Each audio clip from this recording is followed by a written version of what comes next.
राजू एक गरीब आदमी था। उसका जीवन तंगहाली और संघर्षों से भरा हुआ था।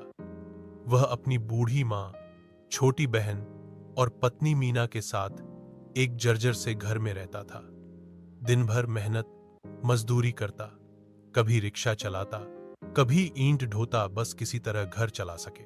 लेकिन इन सब कठिनाइयों के बावजूद राजू का दिल बड़ा था। वह अपने परिवार से बेहद प्यार करता था और अपने दोस्त विक्रम पर अंधा भरोसा करता था। विक्रम उसका बचपन का दोस्त था, एक ऐसा दोस्त जिसे वो अपना भाई मानता था।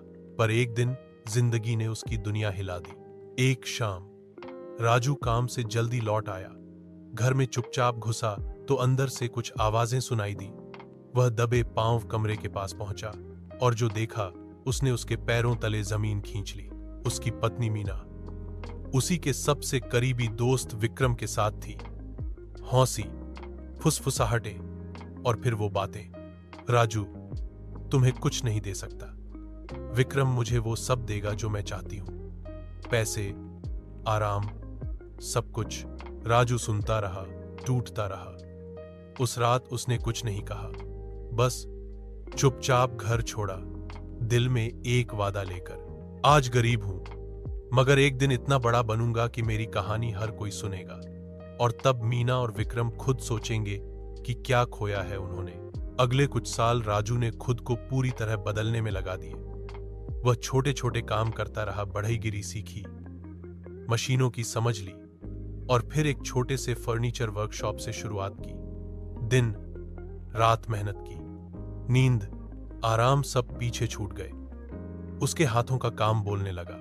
धीरे धीरे उसका नाम फैलने लगा। ऑर्डर बढ़े, ग्राहक बढ़े और देखते ही देखते राजू एक सफल बिजनेसमैन बन गया। 3 साल में ही उसने अपनी मेहनत से एक बड़ा फर्नीचर ब्रांड खड़ा कर दिया। अब राजू की गाड़ी थी, बड़ा घर था, पैसा था मगर घमंड नहीं। उसकी माँ और बहन अब आराम से जी रही थी और राजू खुद को हर रोज उस वादे के और करीब महसूस कर रहा था। 3 साल बाद एक व्यापार सम्मेलन में राजू मुख्य अतिथि था। उसने मंच पर खड़े होकर अपनी संघर्ष गाथा सुनाई। जब वह मंच से नीचे उतरा तभी उसकी नजर 2 चेहरों पर पड़ी, मीना और विक्रम। वक्त ने दोनों को पहचान से बदल दिया था। विक्रम कर्ज में डूबा हुआ था और मीना के चेहरे पर पछतावे की लकीरें साफ दिख रही थीं। मीना ने कांपते हुए कहा, राजू ये तुम हो? राजू शांत था। हाँ, वही राजू जिसे तुमने काबिल नहीं समझा था, विक्रम बोला।